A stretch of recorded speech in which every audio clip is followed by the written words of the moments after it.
Baik, saya lanjutkan. Nah, kalau ini saya mengambilnya tidak dari Tao Te Ching, tapi dari Zhuangzi. Zhuangzi, judul bukunya Zhuangzi, dari beliau tokoh Zhuangzi yang dulu saya lupa beberapa bulan yang lalu sempat kita bahas. Kelihatannya sebelum corona. Nah, ada kalimat begini. Yin dalam bentuknya yang tertinggi adalah membekukan, dan yang dalam bentuknya yang tertinggi mendidihkan. Yang dingin berasal dari langit, sementara yang hangat berasal dari bumi. Hubungan dari kedua hal itu menciptakan harmoni, dan dari sanalah lahir segala sesuatu. Mungkin ini hukum tentang segala sesuatu meskipun tidak terlihat. Ini kalimat Zhuangzi ini menegaskan saja bahwa hidup ini harus seimbang antara yin dan yang. Kalau yin saja, hidup ini akan beku. Kalau yang saja, hidup akan terbakar. Teman-teman harus paham benar ritme antara yin dan yang ini. Misalnya dalam pergaulan itu kita ketemu yang karakternya yin, ada yang karakternya yang. Ayo diidentifikasi. Kita punya teman yang pendiam, tidak bisa ngomong. Yo, untuk mengimbangi mungkin kita yang mancing-mancing. Kita hidupkan karakter yang dalam diri kita. Apa ada, Pak? Yo ada, wong yo. Seperti saya bilang tadi, yin yang itu dalam segala sesuatu saling memuat. Yin ketemu yang ketemu yin. Kalau yin ketemu yin, jadinya beku. Kalau yang ketemu yang, jadinya mendidih. Kadang-kadang kita mengalami momen saling marah, saling gegeran. Marah ketemu marah itu yang ketemu yang, hasilnya mendidih. Atau saling diam, yang satu diam, yang satu diam. Yin ketemu yin, hasilnya beku. Maka caranya apa? Ikuti dialektika yin dan yang.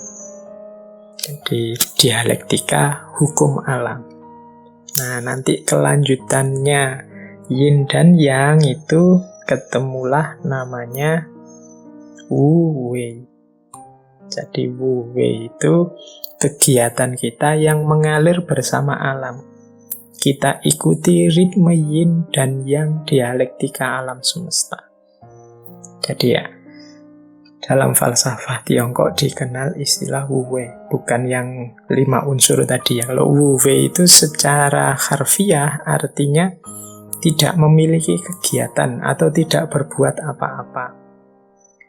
Maksudnya tidak berbuat apa-apa itu mari kita hidup tanpa dibuat-buat. Kita hidup yang wajar saja, tidak sembrono, sesuka kita, tidak melihat ritme alam, tapi juga tidak palsu. Seseorang silahkan mengalir saja dengan ritme kodrat alami kehidupan ini. Jadi kita jalani hidup secara alami, tanpa ketegangan, dengan sederhana, dengan bebas. Tidak melakukan sesuatu yang sia-sia, tidak ada gunanya. Apalagi melakukan sesuatu yang hanya untuk dipamerkan saja, sama sekali tidak ada gunanya.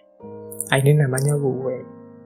Hari ini mungkin banyak di antara kita, coba kita muhasabah sebentar, berapa persen kegiatan kita sehari-hari yang itu memang efektif, sesuai, alami, dan berapa persen yang ini hanya dibuat-buat saja, atau ini tidak ada pentingnya sama sekali, atau ini hanya menghambur-hamburkan energi, tidak ada gunanya.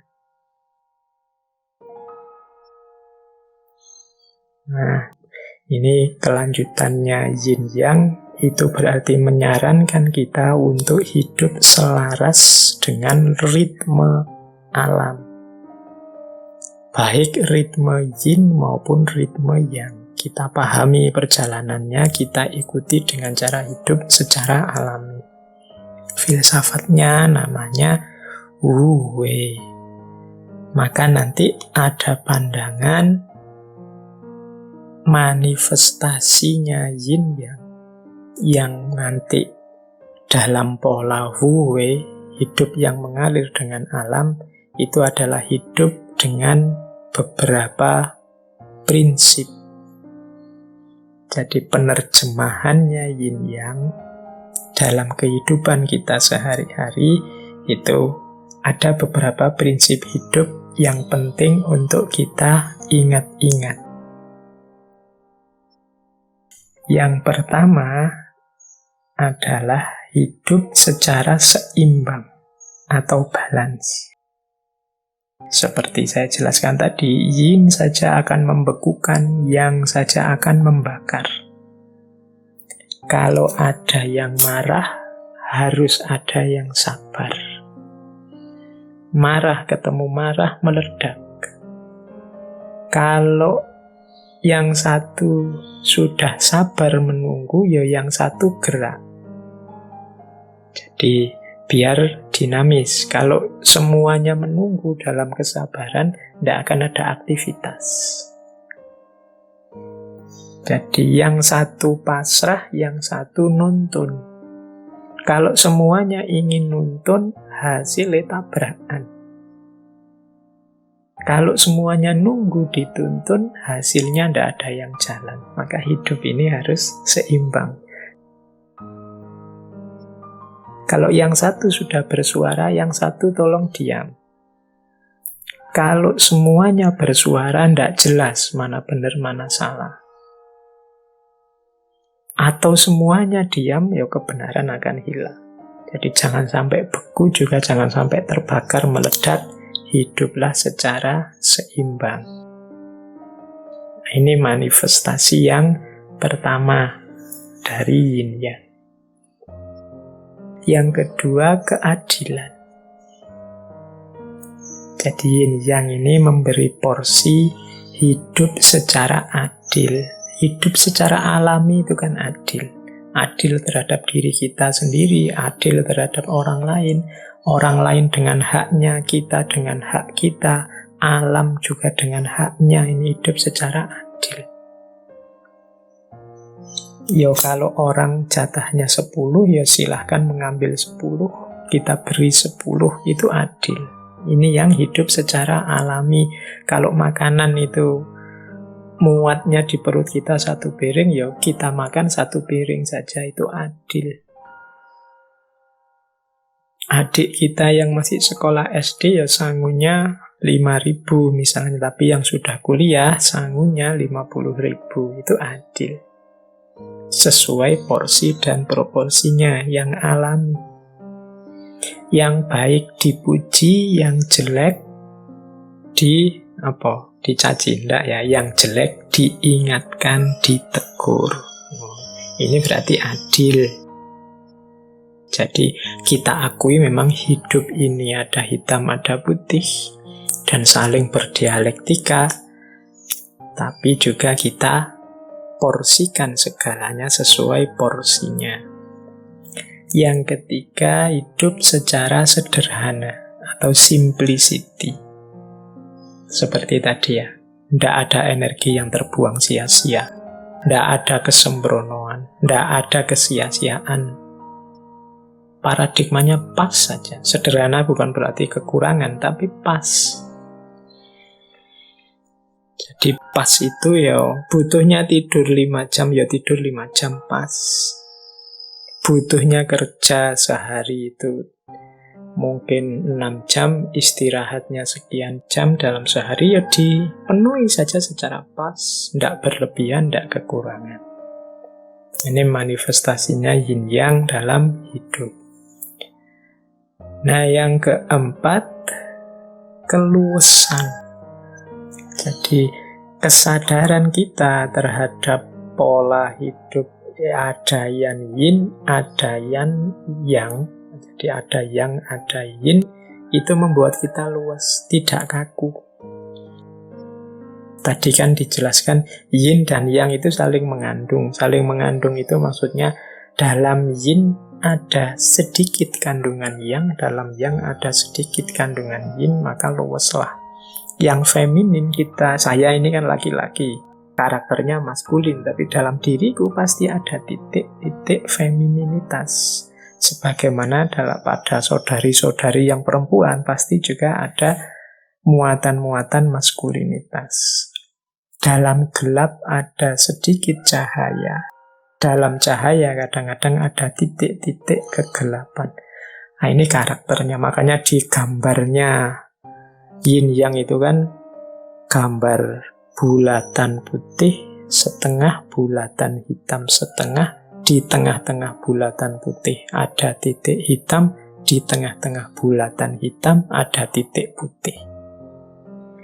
Orang-orang baik, orang-orang soleh, orang-orang suci itu ya tidak kemudian kita artikan sama sekali tidak ada titik hitam. Mereka itu adalah bulatan putih, tapi sebagai manusia pasti pernah khilaf, pernah salah, pernah keliru. Mungkin hanya saja ditutupi Allah. Jadi ada titik hitamnya pasti. Yang ada di wilayah hitam itu ada titik putihnya sedikit. Mungkin karena tidak kelihatan, kita hanya fokus lihat hitamnya saja. Nah, orang yang sadar ini terus dia luwes, tidak kaku. Jadi orang jahat itu ya adalah sisi-sisi putih, titik-titik kemanusiaannya. Maka seandainya benci juga tidak kaku. Atau orang soleh itu ya sebagai manusia ada juga pasti titik-titik hitamnya. Maka kalau mengidolakan, kalau suka juga tidak kaku. Jadi dia menyikapi segala ritme hidup ini tidak mudah kaget dan cepat beradaptasi, menyesuaikan dengan situasi, luwes. Ada orang melakukan yang jahat, yang jelek, oh ya wajar, wong hidup ini memang ada yin, ada yang, ada positif, ada negatif. Kalau yang negatif tidak tampak, yang baik-baik juga akan kehilangan jati dirinya. Nah, ini orangnya luwes, tidak kaku. Kemudian di antara cirinya lagi falsafah yin yang manifestasinya dalam hidup adalah terbuka. Jadi terbuka itu maksudnya ngerti kalau hidup itu dinamis, saling mempengaruhi. Maka dia membuka diri untuk mendapatkan berdialektika dengan sekelilingnya secara alami, terbuka. Kalau dia pas salah, karena dia terbuka, dia bisa menerima nasihat. Kemudian terbuka mendapat wawasan-wawasan baru sehingga tambah baik, tambah baik. Karena dia sadar, dia ada keterbatasannya.